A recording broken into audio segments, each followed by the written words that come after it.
Здравствуйте, друзья! Сегодня у нас 16 января, понедельник. И, как я обещал, по вашим просьбам, я сделаю небольшой комментарий в отношении очередного опуса фейкомета номер один в украинском информационном пространстве Андрея Ларионова. Скажу откровенно, мне не хотелось бы этим заниматься, потому что я уделил ему больше внимания, чем он того заслуживает. Я имею в виду по содержанию его опусов, которыми он потрясает информпространство Украины уже почти 2 года. Но дело в том, что в данном конкретном случае я как-то оказался невольно вовлеченным в это дело, правда, слава богу, косвенно, поэтому придется. Речь идет, насколько многие из вас уже поняли, поскольку вы писали мне эти вопросы, речь идет о последней страшилке Андрея Ларионова, о том, что, начиная со вчерашнего дня, должно было начаться масштабное российское наступление по всем фронтам с целью отрезания Украины от поставок, каналов поставок оружия из дружественных стран, из Восточной Европы. Ну и как результат Украина оказалась бы полностью окруженной, без западной помощи и, в конце концов, была бы покорена Российской Федерацией. При этом, я прослушал быстро, внимательно слушать в силу у меня этого не было, но тема была знакома. Я обратил внимание на два момента, на источники, на которые ссылался Андрей Ларионов. Он ссылался на несколько заседаний, совещаний в Москве, в Кремле, то ли в Кремле, то ли в Генеральном штабе. Во всяком случае, это были совершенно секретные совещания с участием ограниченного круга лиц, которые принимали решения о вот этой стратегической страшной операции. Естественно, он не мог иметь доступа к... То есть сам он там не присутствовал. Вряд ли кто из присутствующих с ним бы этими новостями поделился. А если бы и поделился, то он, конечно, молчал бы об этом, иначе это чревато. То есть то, что поступило якобы из этих совещаний, это сплошной фейк. Далее Андрей Ларионов сослался на то, что в американских открытых источниках и неоткрытых источниках, судя по его информации, по этому поводу ничего не было. То есть никто ничего не знает, и вот только он вычислил эту грандиозную идею и потряс ошеломленную публику оной. Ну вот тут-то должен сказать, что он не попал. Не попал, и это легко доказать. Я имею в виду по поводу осведомленности или неосведомленности американских источников по поводу этой операции. Итак, 19 ноября в интернет-издании, близком к Пентагону под названием 1945, это очень серьезное издание, в котором публикуют свои материалы серьезные военные аналитики Соединенных Штатов Америки, была опубликована статья Дэниела Дэвиса. Повторяю, это было сделано 19 ноября. Как раз речь шла о том, что Путин может начать большое зимнее наступление с тем, чтобы, на Украине, естественно, чтобы перекрыть доступ оружия с Восточной, прежде всего из Польши, на Украину. И я знаю об этом. Собственно говоря, я прочитал эту статью буквально на следующий же день после того, как она была опубликована. А сегодня, через несколько дней, я сделал по этому поводу видео, которое размещено на моем сайте. И тогда же я вас ознакомил с содержанием этой статьи, поскольку она показалась мне важной. Это видео 369-3. И вот этот именно кусок, который посвящен этой проблеме, он начинается в 2 минуты 19 секунд и заканчивается примерно 13 минут 35 секунд. То есть я посвятил этому вопросу более 10 минут. Видео называется «Демографический провал в РФ», но это не о том. А вот зачем Кремлю Беларусь? Это как раз об этом, вот эта часть. То есть речь в статье шла о том, что в период зимнего наступления Путин может нанести самый болезненный удар по Украине и ее союзникам. Быстрым ударом, то есть он рассматривает там 3 направления. Первое главное направление – это удар на Львов из юго-восточной Белоруссии на Львов с целью перерезать канал, который идет со Львова и дальше туда, вот, в Киев. Причем он говорит, что для этого не нужно захватывать никакие большие города, нужно просто перерезать вот этот логистический путь. Тогда вот это происходило вскоре после мобилизации чмобиков, и по анализу этого Дэниела Дэвиса, отставного подполковника вооруженных сил Соединенных Штатов Америки, ныне аналитика, для этого Путин мог потратить, вернее, задействовать около 70 тысяч этих чмобиков. Ну и если бы оказался перерезанный этот канал, то есть со Львова на Киев, это все, это основной путь поступления, как написано в статье, всей помощи, которая идет от НАТО через Польшу в Украину. Для того, чтобы отвлечь внимание ВСУ от этого главного удара, планировался, по мнению, вернее, не планировался, он говорит, стоило бы вооруженным силам Российской Федерации нанести вспомогательный удар в направлении на Сумы. Сумы – это как раз вот то направление, которое опасно для Киева. И если бы вооруженные силы России нанесли удар в этом направлении или начали движение в этом направлении, то ВСУ ничего бы не оставалось делать, как отвлечь изрядное количество своих сил и средств для того, чтобы перекрыть противнику движение на Киев. То есть хочешь, не хочешь, реагировать надо, и надо отвлекать свои войска с других направлений, самое главное от львовского удара. Ну и третье, это еще один вспомогательный. Да, на второй удар, как считал автор, тоже может быть задействовано до 70 тысяч личного состава Российской Федерации. Ну и вспомогательный удар еще на Донбассе. На Донбассе там могли задействовать примерно 40 тысяч бойцов. И там речь шла бы именно о отвлечении, потому что удар на Сумы, помимо отвлечения, он имел бы и достаточно практический смысл в том, чтобы отрезать еще раз вот этот маршрут со Львова на Киев, ну и дальше по возможности обойти Киев и отрезать логистические пути от Киева на юг, в частности в Запорожье, чтобы воспрепятствовать поступлению техники на южный фланг боевых действий. Вот такой план, по мнению Дэниела Дэвиса, имел бы смысл совершить Путину. Я проинформировал своих зрителей, вас, дорогие друзья, о содержании этой статьи, поскольку она показалась мне интересной.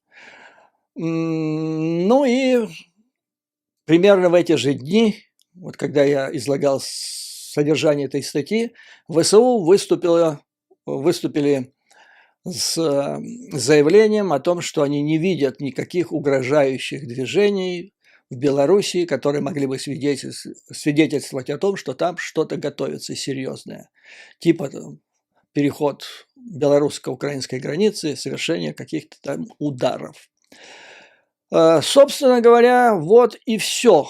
То есть я изложил содержание статьи, посчитав, что это, и интересно, и имеет практический смысл, поскольку с Путиным, с Мордором всегда нужно готовиться к худшему варианту. И не всегда в этих вариантах прослеживается рациональный смысл. Иногда это глупость, иногда это больше эмоций и не столько сознательного, сколько бессознательного, но тем не менее. И вот проходит, то есть это было в конце ноября, проходит 1,5 месяца, и у меня такое впечатление, что Андрей Николаевич нашел эту статью или кто-то ему ее перевел, или, возможно, я знаю, что он очень тщательно, его люди изучают мои материалы, мои видео, возможно, услышали мои материалы, вот этот мой материал, потом прочитали эту статью, потом он взял последние новости, которые мы все знаем, то есть это изменения в руководящем составе группировки российских войск на Украине, замена Суровикина на Герасимова, там появляются новые лица. Затем было сообщение о том, что из Новороссийска вышли 2 судна, амфибийные судна в сопровождении 3 подводных лодок и пошли туда, в Черное море. Затем было сообщение, его с помпой анонсировал Путин о том, что какой-то новый корвет с мифическим чудо-оружием, о котором известно только со слов Путина, что оно имеет место быть. Он вышел, но объявили, что он пошел в Атлантику. И вот, взяв вот эту статью, затем, собрав все последние новости, господин Ларионов бросил это в навозную кучу вот этого всего материала и слепил из него конфетку, с которой потом напугал весь честной мир в Украине. То есть я бы, конечно, мог тоже напугать на основании этой статьи, но вы можете посмотреть 369-3, начиная с 2 минуты 19 секунд, я никого не пугал, я просто спокойно излагал содержание материала. Господин Ларионов сделал иначе. И вот в этом-то и состоит все различие. То есть я лично, когда излагал этот материал, и сейчас считаю, что шансов на осуществление этой операции, крайне мало. Если можно так сказать, значительно меньше 50%. Может быть, даже ниже 30%. Но так и по большому счету, как оно видится сейчас, это вообще к нулю близится. Но если мы рассматриваем реальное, рациональное будущее, то есть не 10 лет вперед, через 10 лет может совершиться все, что угодно, а вот, как сказал Андрей Ларионов, начиная с 15 января, или как написано в этой статье, которую я цитировал, Дэниела Дэвиса, в зимний период, то есть до окончания зимы. По многим причинам я не хотел бы даже времени на это тратить, потому что по этому поводу, насколько я понимаю, сделал свой комментарий Олег Жданов, профессиональный военный, бывший сотрудник Генерального штаба, где он написал, то есть где он сказал, что это все ерунда и никаких признаков реальной подготовки к вот этим всем ударам нет и быть не может. Действительно, это как-то как по-детски, потому что, размышления господина Илларионова о том, что готовится какая-то там супер амфибийная операция, десантная, в районе Молдавии на стыке Украины, Молдовы, Гагаузии, в результате которого эта Гагаузия будет захвачена бравым российским десантом. Но о какой операции можно говорить сейчас, такой десантной, крупномасштабной зимой, когда Российская Федерация, единственная операция, которую она совершила до сих пор в результате вот этих кампаний за 11 месяцев, это высадка на Кинбургской косе, после которого их там и выкосили. Затем высадка несколько десятков человек на острове Потемкинский, что в Херсонской области, после которого их опять выкосили. И известная операция с крейсером «Москва», после которого весь российский флот пришлось ему улепетывать аж в Новороссийск. И до сих пор он так и не осмеливается подойти к берегам Украины. И масса других вещей. Единственное, у меня возникает вопрос, то есть для меня вот та информация, которую господин Илларионов выдавал за продукт своего аналитического мышления, на самом деле она была на 90% построена на статье Дэниела Дэвиса, то есть это фактически такой мягкий, околонаучный плагиат. Своими словами перефразировать, украсть чужую мысль, своими словами ее перефразировать, добавить какую-нибудь фигню отсюда, оттуда, и вот тебе, пожалуйста, оригинальный продукт творческого мышления. Но с этим бог с ним. Меня как-то удивило, и в этом состоял смысл всех разговоров моих зрителей, которые с ужасом: неужели это правда? Неужели действительно такое вот сейчас возможно, и сейчас это произойдет, потому что, ну, выступление господина Ларионова, оно так, как предвестник Армагеддона звучало. То есть всем опять очередной раз все, конец, всему пропало, шеф пропало, все. Но вот в этом и заключался весь основной смысл, потому что информационная, вернее, дезинформационная деятельность господина Илларионова, она удивительным образом совпадает с интересами Кремля в Украине. И вот буквально вчера я с вами обсуждал стратегию, как ее понимают в Великобритании, в Соединенных Штатах Америки Путина, последнюю в Украине, одним из главных элементов которых это была бомбардировка гражданского населения с целью его деморализации. Вот Путин бомбит Украину и ее граждан сверху, с воздуха, для того, чтобы их деморализовать. А Илларионов бомбит через информационное пространство Украины же в целях той же самой деморализации людей, чтобы вызвать панику, подавленное настроение, в результате которого мне вот 3 дня, то есть я 3 дня не хотел это делать, но сегодня уже, так, вернее, вчера вечером, последняя соломинка сломала волю верблюда, если можно так сказать. Деморализация, господа. Кому нужна деморализация украинского населения? Ну, тут, я надеюсь, 99,9 из вас дадут этот ответ, не задумываясь. Вот в чем, собственно говоря, и состоит операция, очередная дезинформационная операция Андрея Илларионова, очередной его фейк. Но есть еще одно обстоятельство. Я заглянул, то есть меня удивляет, ну кого же, сколько можно, неужели так целенаправленно нужно работать на Кремль? Ведь я не верю, что он может это делать, исходя из своих собственных там убеждений или побуждений. И я зашел на страницу, интернет-страницу той организации, на которой он сейчас работает, Центр политики безопасности, это Center for Security Policy в Вашингтоне. Этот одиозный, низкопробный, фейкометающий или изобретающий низкопробные тупые фейки, Вашингтонская шарагата, по сути дела, где он числится, после того, как его уволили из приличного заведения, где Андрей Илларионов числится старшим научным сотрудником. Вот что меня поразило. Ведь вот если спросить, кто такой Андрей Илларионов, сразу всплывает у большинства людей. Это экономист. У меня к вам вопрос. Вы когда-нибудь слышали Андрея Илларионова, который бы давал комментарии на экономические темы, так по большому счету? Вот есть российские экономисты: Гуриев, Алексашенко, Потапенко, Иноземцев, затем Наталья Зубаревич, которые говорят об экономике, если они экономисты. Так бы, по идее, должен говорить Андрей Илларионов.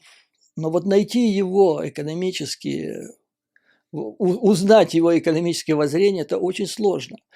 И на вот этом сайте, там, где висят его несколько опусов, там, по-моему, только один касался, и то такой небольшой обзор, который, ну, явно недостоин пера маститого экономиста-международника. Так, легкий обзор.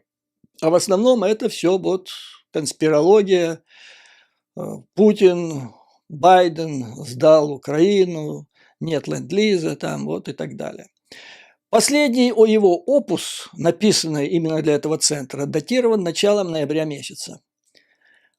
После этого в ноябре же месяце были размещены перепечатки 2 его интервью, которые он дал такому малоизвестному изданию в Германии, одному изданию в Польше. Но это так, он где-то там на стороне дал, напечатали его здесь. Причем один, этот центр, обратил внимание, что одно из этих интервью вызвало большой интерес в Вашингтоне. Но там нельзя было прочитать, то есть там не было цифр, сколько же его просмотрело. Но я попытался определить, сколько было ссылок на это, значит, на этот опус. Я его прогуглил, и оказалось, что аж 4. Вот такой мощный материал, привлек внимание аж 4 каких-то захудалых ресурсов, о которых я даже никогда и не слышал. Вот весь результат работы. То есть последний, даже интервью, даже где-то в Польше или в Германии, даже не для этого центра. И это было в ноябре месяце, и все. То есть в Вашингтоне господин Илларионов, но он не балует вашингтонцев, не балует американцев и европейцев своими гениальными познаниями, своими откровениями, ни о ленд-лизе, ни о том, что Байден слил Путину Украину, ни теперь о вот этом страшном нападении, которое сейчас замышляет Путин на Украину или почти чуть ли не на НАТО. То есть он, судя по всему, или же он накануне увольнения очередного там и ищет подработку. И для этого он пугает население, пытаясь таким образом найти себе работодателя. Или же он работает, то есть как разведчик, как агент этого центра в Украине, он работает по заданию с целью деморализации украинского населения в интересах Российской Федерации. Вот это единственное, что я могу, значит, сказать вам по этому поводу. То есть по существу еще раз, по существу Андрей Илларионов спер идею у Дэниела Дэвиса, по большому счету, добавил последние события, которые мало к этому делу относятся, их можно каждого разбирать. Но каким образом возвращение Шойгу и Герасимова опять в эту операцию на Украине, вернее, в войну в Украине, в руководство войной, которые проиграли первую фазу войны, их возвращение обратно, как их можно трактовать как подготовку к какой-то супероперации? Ну, это же смешно, весь Запад смеется. То есть поменяли шило на мыло. Какая массированная операция, боже мой. Поэтому по существу это пустой звук, фейк, а по своему направлению действия или воздействия это цель деморализации украинского населения, которое и так несчастное страдает каждый день под этими бомбежками. А помимо бомбежек их еще бомбит через украинские же средства массовой информации. Вот в чем вся дикая ситуация Андрея Илларионова. Помните, несколько дней назад я поместил видео, специально сделанное для моего канала, ресурсом Рашкин Репорт, Юрием Рашкиным и его коллегой Дмитрием Абрамсоновым. Так вот, после этого они недавно сделали, тогда речь шла о аптекаре первого ранга, на этот раз они сделали аналогичное исследование по поводу Андрея Илларионова, по поводу вопроса о ленд-лизе. Вот я размещу к этому видео ссылку, посмотрите, пожалуйста, потому что я не могу тратить драгоценное время, и свое не хочется, и ваше не хочется занимать на разбор полетов, столько важных событий вокруг. А мы занимаемся вот этой, извините, фигней. Поэтому я сделаю ссылку. Кого это будет интересовать, читайте. И ради Бога, ради сохранения своей нервной системы, сохранения рассудка, мы должны вы должны, господа, здоровые, с крепкой нервной системой дожить до победы. Не травмируйте себя. То есть вот сколько канал мой существует уже 1,5 года, и буквально с самого начала я вот вам рассказываю по Андрею Илларионову. У меня целый плейлист по этому поводу есть.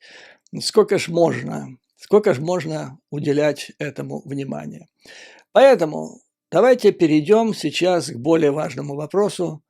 Действительно важный, потому что хоть дело идет о стране далекой, достаточно далекой от Украины, но как-то так события нас сближают. Речь идет о Японии и о буквально на днях завершившемся визите в Вашингтон премьер-министра этой страны Кисида.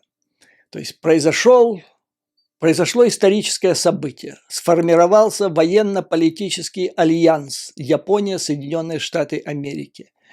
Но да бог с ним, с этим альянсом. У американцев, может быть, другие ОКУС был образован, и так, без особого шума. Здесь же было потрясение. То есть американские наблюдатели, аналитики говорят, что это новая эпоха. Свершилось нечто невероятное. Япония, разгромленная в результате во Второй мировой войне, которая была пацифистским государством на основании своей конституции, до сих пор она пацифистское государство, вернее, до последних дней, вдруг стала воинственным государством. Она, по сути дела, вошла в военный союз с Соединенными Штатами Америки. И произошло это из-за Китая и плюс России. То есть до сих пор между двумя странами существовал договор об обороне. Но он сейчас существует. Правда, сейчас это будет подвергнуто значительным изменениям. Договор 1960 года. Япония не имела до последнего времени вооруженных сил. То, что у нее есть, называется силами самообороны. Доктрина Японии не предусматривала даже нанесение контрудара. Япония, даже если вокруг нее собралась вражеская эскадра или вражеские ракеты, японцы бы узнали, нацеленные вот-вот будет пуск по японской территории, они не могли отвечать превентивно. Они должны были ждать, пока по ним будет нанесен удар, и потом отвечать, но только в пределах своих границ, не выходя за них, понимаете? И вдруг все это изменилось. Изменилось это после нескольких конкретных событий. В мае прошлого года в Токио происходило совещание Квад, четверки, в которую входят Япония, Индия, Соединенные Штаты, Австралия. Это та организация, которая была несколько лет назад организована, но американцы ее буквально, администрация Байдена ее оживила и наполнила новым антикитайским смыслом буквально последний год. Главным образом после начала российской агрессии против Украины. И вот эта четверка совещалась в Токио, и в это время Россия вместе с Китаем совершили взаимное учение совместное и направили свои стратегические бомбардировщики в воздушное пространство, но они пролетели рядом с воздушным пространством Японии. Япония выразила серьезную озабоченность. В ноябре месяце этот пролет совместный российско-китайский вновь повторился. Япония выразила на этот раз суровую обеспокоенность.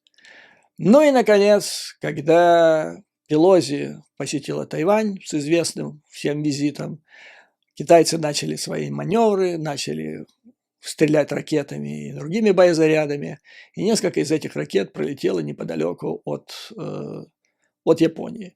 И тут Япония сказала: все, хватит. Они пересмотрели свою стратегию вместе с американцами. Предварительно были проведены консультации соответствующих министров иностранных дел, обороны. И вот приехал сюда Кисида. Что получилось в результате? В результате образовался военный альянс между двумя странами. То есть Япония в течение следующих 4-5 лет должна увеличить свои расходы обороны до 2%. Сейчас у нее чуть-чуть больше 1%.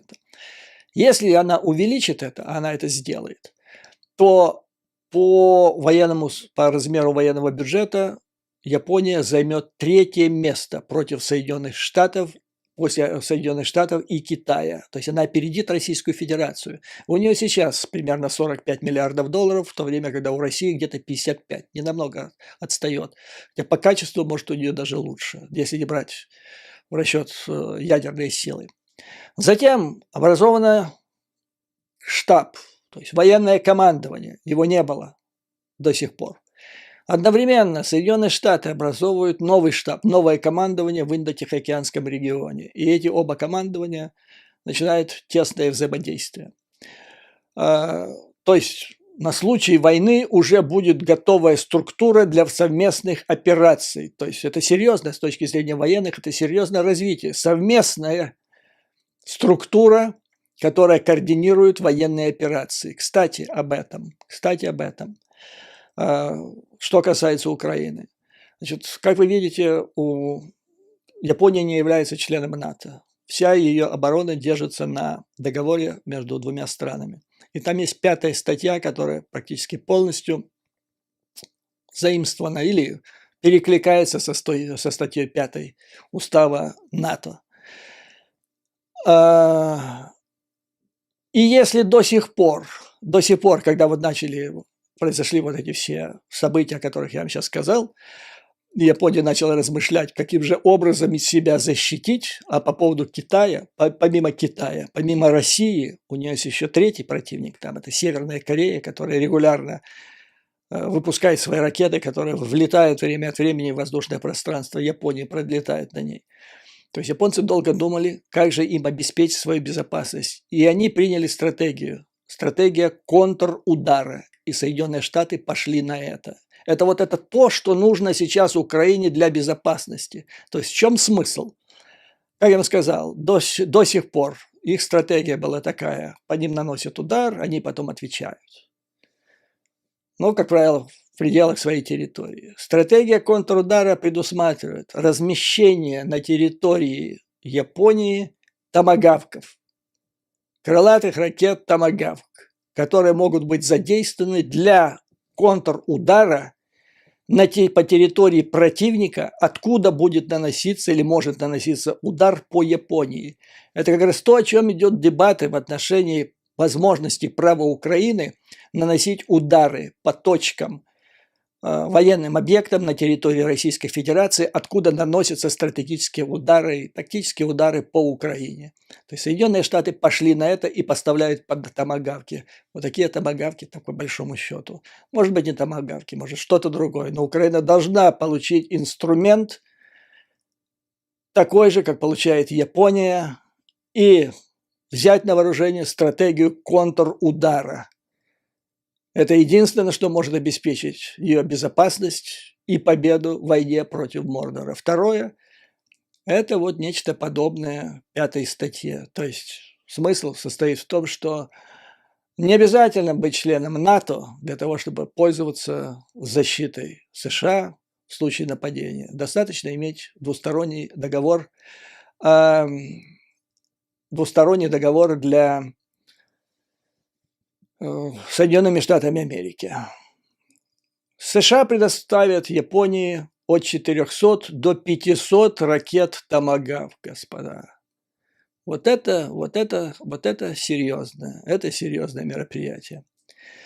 Что ждет Японию? Японию ждет, можно сказать, гонка вооружений, милитаризация, поскольку недавно проведенный опрос общественного мнения показал, что среди граждан от 18 до 29 лет, то есть это будущее нации, более 70% опрошенных выступает за увеличение расходов до 2%, за вооружение, поставку новейших систем вооружений Соединенных Штатов и других стран в Японию, и для более активных военных действий Японии в Индо-Тихоокеанском регионе. Тоже уже сейчас Япония будет предпринимать действия для того, чтобы сдерживать Китай в этом регионе. Ну и плюс база Окинава. База Окинава будет играть важнейшую роль в взаимоотношении между двумя военной активности двух стран. Там размещен сейчас полк морской пехоты, его несколько преобразуют. Там будет поставлена система противобереговой обороны. По-моему, дальность их действия будет где-то 160 миль. Примерно так. То есть, по большому счету, военный альянс. И этот альянс имеет в виду и Украину. Потому что, как я только что перечислил, Япония пошла на расширение драматическое. Ничего подобного не было со Второй мировой войны. Расширение сотрудничества с Соединенными Штатами из-за 3 своих врагов, среди которых один – Россия. Но это тот же враг, который враг и Соединенных Штатов и враг Украины. То есть вот этот враг, который является общим для всех трех стран и который объективно делает их объективными союзниками. Плюс Япония заняла очень позитивную позицию после начала российской агрессии. Она осудила эту агрессию, она предпринимала дипломатические демарши в поддержку Украины, в том числе в Организации Объединенных Наций, и оказывала гуманитарную и другую помощь. Как подчеркивают американские наблюдатели, интеллектуальная сила кабинета Кисиды заключается в том, что они внесли в этот новый альянс. Они объединили идейно то, что происходит, те проблемы, которые происходят в Индо-Тихоокеанском регионе, то есть их японские проблемы, с теми проблемами, которые происходят в Европе, а это главная проблема, это проблема Украины. Поэтому вот еще одно поле или сфера деятельности для украинской дипломатии – это возможность использования вот этого драматического развития событий сейчас, расширения, превращения японо-американских отношений по большому счету в полноценный военный альянс. Что еще обращали внимание американские аналитики во время визита Кисида? Вот смотрите, фактически, если сравнить, что происходит сейчас в плане альянсов и то, что имело место во время Второй мировой войны.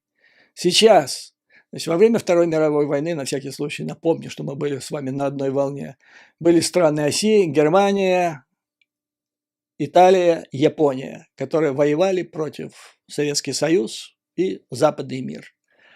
Теперь фактически получается, что объединились две из страны, значит, оси, то есть, да фактически нет, Япония, фактически все три, Япония, Германия, Италия, вместе со всем остальным цивилизованным миром против того, что раньше было Советский Союз, на одном из его осколков, то есть Россия. Вот она одна против всего остального мира. Я не вижу здесь шансов, по большому счету. Просто не вижу шансов того, чтобы Путин вышел из этого. Вот что я хотел рассказать, господа, на данный момент. И, как всегда, слава Украине, слава ее вооруженным силам. Враг будет разбит, победа будет за нами. Вам, дорогие друзья, как всегда, выдержки, мужества, берегите нервную систему. Не слушайте, не читайте того, что им вредит, наносит им удар. Это мазохизм, не следует ему поддаваться. Мы должны дожить здоровыми, меняемыми, до победы, потому что после этого начнется светлое будущее победившего добра. До новых скорых встреч!